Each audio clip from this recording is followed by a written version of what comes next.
everyone, and welcome to another edition of the 97 UX Things podcast. This is your host and editor of the book, Dan Berlin. This week, we are joined by Kyle Soucy, who wrote the chapter Data Alone Does Not Create Empathy. Storytelling is Key. Happy to have you on the podcast, and welcome, Kyle. Thanks, Dan. Happy to be here. Awesome. So, Kyle, can you tell us a little bit about yourself? Sure. Yeah. So I've been working as an independent UX research consultant for the last 17 years. And that's just a fancy way to say I freelance. My company is called Usable Interface. And I just specialize in conducting usability testing and user research studies and also training teams to Hmm, conduct their own research. gotcha. Yeah. So over the years, I've just worked on a lot of different products, everything, desktop, mobile apps, websites, medical devices, and even kitchen appliances and home entertainment systems. Nice. Yeah. Is there one or two methodologies that you focus on? I really love just moderated usability testing, Mhm. in-depth interviews. I really like when I'm doing more foundational research, before the product's even created and trying Yep. to understand a little more about who these people are and how to design for their world. I like doing kind of out of the box methods like collaging, getting people to build collages to reflect how they feel or think about a certain situation. I find that to be so much more effective than just sitting down with a clipboard and predefined questions and just get them to open up and do an activity and get them thinking a little differently. So anything that can kind of break the ice in a fun way, I'm definitely a part of. It's hard, doing research and sitting down with someone with such a short period of time and being a complete stranger and getting them to open up about sometimes sensitive topics. Yep. And you introduced me to collaging years ago. It's just a wonderful methodology getting people to tell stories, which is and thanks for that. It's just a great way to get people talking. Yeah, I really love it. And whenever I do it, I'm always just amazed by the results. It never Mhm. fails. Yep, Yeah. agreed. A lot of prep work, but it's worth it. Yeah. So, Kyle, can you tell us a little bit about your career trajectory? How did you discover UX and wind up doing freelancing for so long? Yeah, so I went to school to become a developer, and I never thought I'd end up in this world because I didn't even know it existed at the time. My first job out of school was with a startup, and it was a lot of fun, but everything we were building was just hard to use. It was not very pretty or eloquent at all, and I didn't know how to make it better. Hmm. And during that time, it was during like this dot-com boom where everybody was burning money like mad. And I asked to attend all sorts of different conferences, which they took let me do.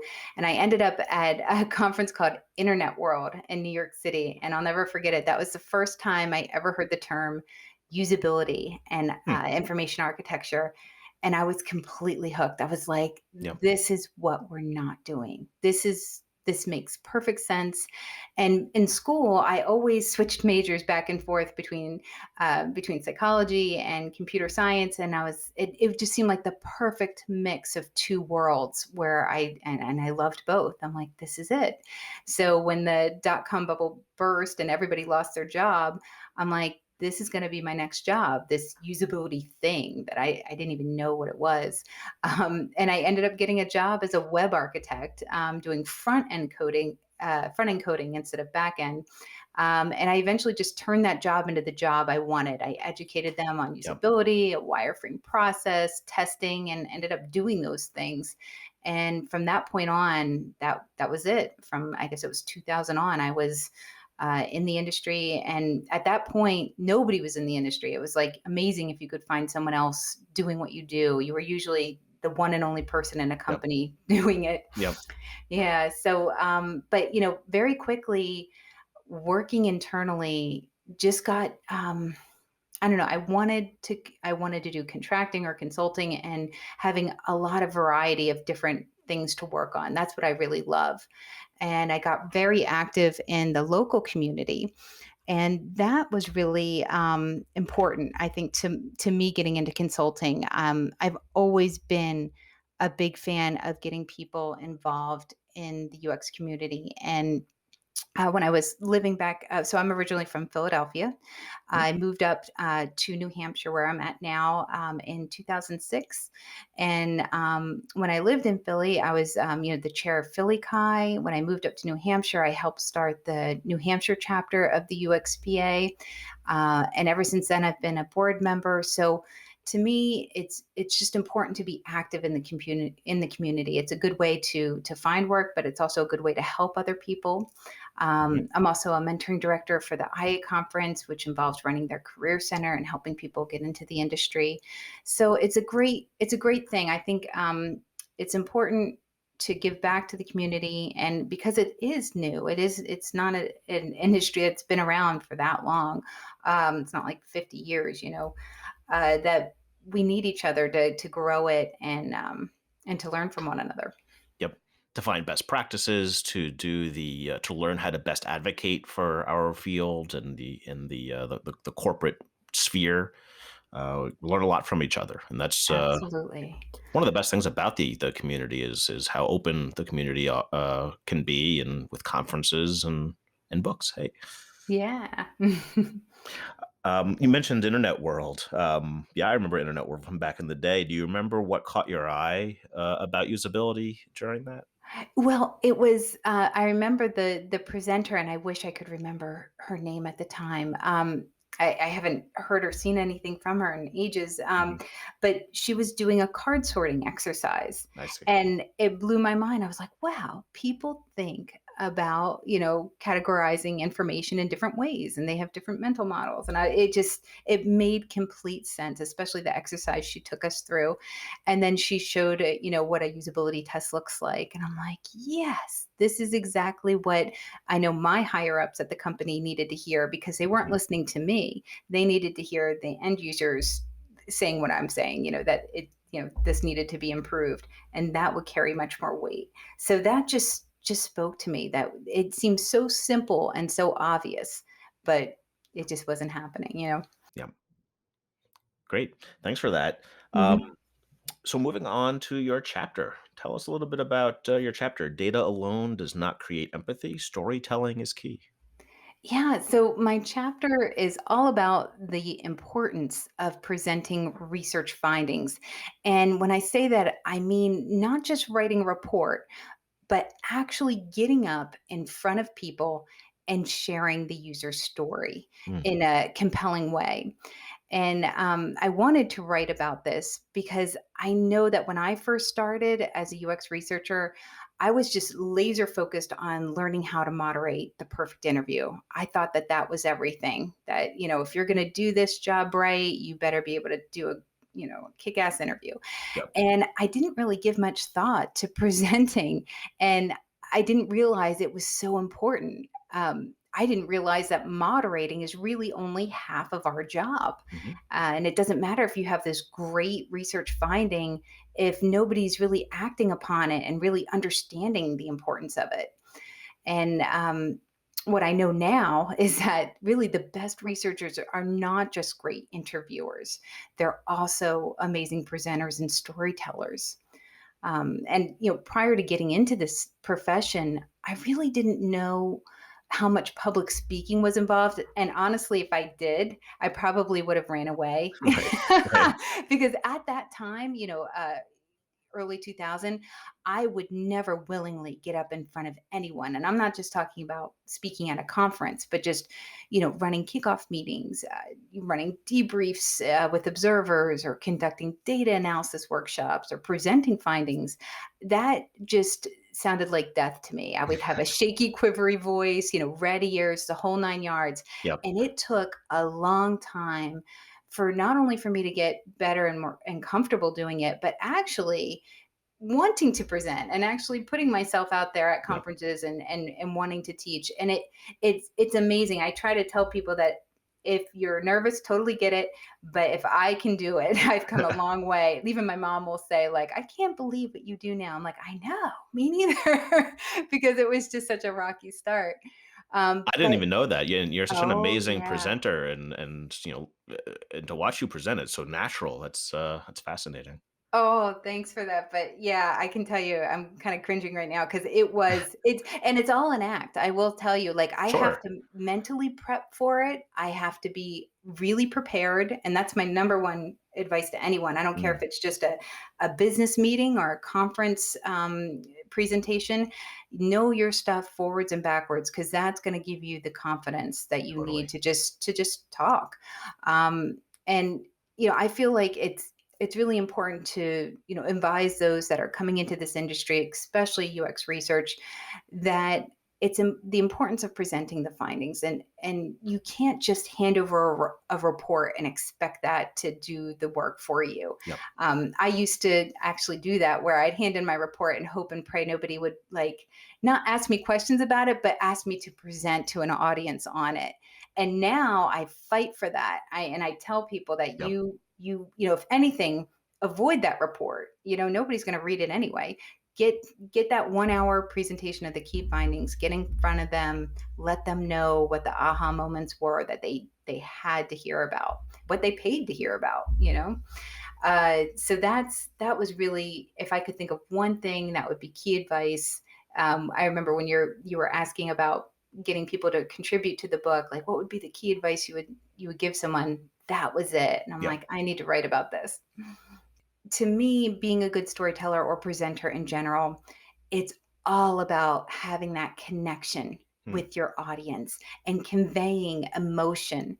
If you don't have any energy whatsoever, nobody else is, because energy is contagious. If you have passion, if you're excited about something, someone else will get that too. They're going to feel that. And that's so key, so important. And I think that's really truly the difference between someone that keeps you on the edge of your seat and the ones that, put you to sleep. yep. Totally. 'Cause, two people can be presenting the same data, and one's putting them to sleep, one's keeping them, really interested. It's all about, how engaged you are. So how do we turn the reports that we're used to into these more storytelling experiences where we can keep people on the edge of their seat? Yeah, so I think that we typically bore people right off the bat by taking our report and presenting it. Hmm. So rather than having uh, that separate deck, that separate presentation deck, we tend to say, "Here's the report that you would not read. I'm going to read it to you." And nobody wants to sit through that. I think the thing to do is to really shake it up a little bit and to not necessarily lead off with the most boring details, which a report tends to do. A report, you start off Right. with, here's our methodology, here's who we talked to, here's why we talked to them, here's the goals of the research. And really, you want to really wow them with, like, here's the main finding. Like, if somebody had to bail in that meeting after 15 minutes, they're going to walk away knowing at least a couple findings that were Hmm. key. But 15, 20 minutes into a typical readout or research readout or presentation, you're still just finally trying to get to those findings. Right. And that's hard to do because it's become so ingrained in our industry to present our research that way.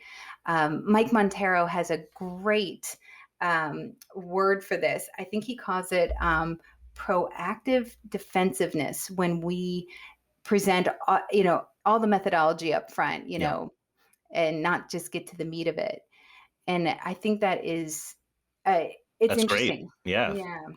Trying to prove what we're doing is legitimate before we actually get to the good stuff, and we're burying Mhm. the lead while we're at it. Right, bearing the lead. That is exactly what he said. It Hmm. is so so very key not to do that. Right. And when people are just, I have people who bail on me all the time, where it's like, okay, this meeting's an hour long. I can only stay for the first half hour. It's Yep. like get used to that. Make sure make sure you're getting it out quickly. And if you do, then they're more intrigued for that second half. Right. Right. Hook them, and then you can get them into the details and why the details are important. Right. And another key thing that I see often missed is making that connection. Like, here's the big aha moment, but also here's why you should care about that. Mm, What is the implication of that finding? It might seem obvious to you, but really, we really have to connect that dot and make it obvious to other people. And the tricky thing is, depending on who's attending your research readout, different people at the table could have different reasons why they care. And right. it's really on us to know that and to speak to them and to understand their perspective, because that's how you're going to get buy-in and action. I mean, the whole reason why we present, the whole reason why we get in front of someone and tell them a story is really to get them to feel, to get them to connect, and to get them to take action on the Hmm. recommendations we're making. Yep. A report just doesn't do that. And a bad presentation just doesn't do that either. And it sounds like you're sort of advocating for, I guess it's almost separate documents where we have a presentation that leads into the storytelling as opposed to the report, which has the details. Yes, and it takes more time definitely to do this, and I know it's kinda hard to say, "But I've got the deck done, the report's Sure. done, I can just chop out a few slides." But, presenting is an art, and it really requires different visuals, usually a different order.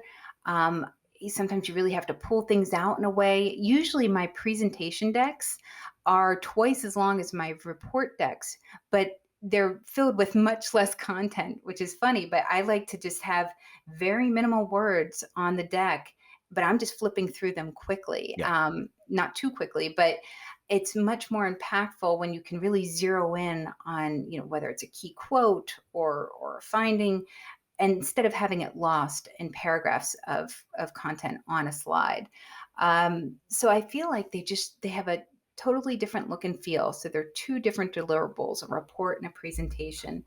And really, we should be looking as an industry as the presentation is just the teaser to get them to read the darn report. Right. Right. Yeah.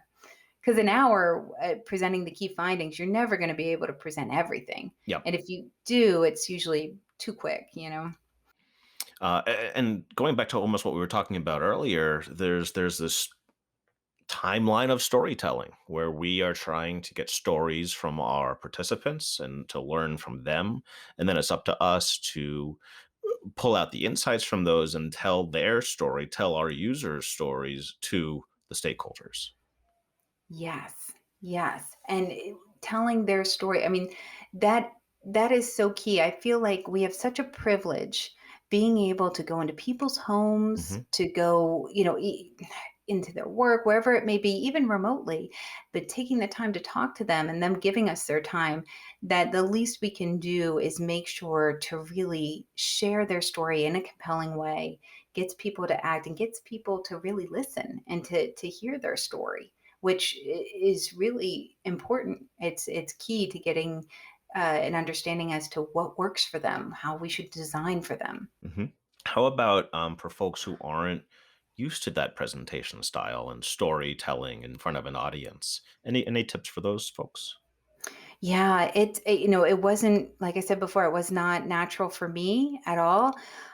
What helped me the most was really watching other presenters Mm, and seeing what they did and honestly mimicking them. And even though it didn't feel comfortable, practice was really key. yep. Um, I remember, when it came to conferences, and that is a very different presentation format. I honestly, I love that much more than I do presenting, Sure. research findings. It's because you can get fun with it, but starting off with something visual, take away the here's who we talk to slide, and here's all the demographic data about the participants.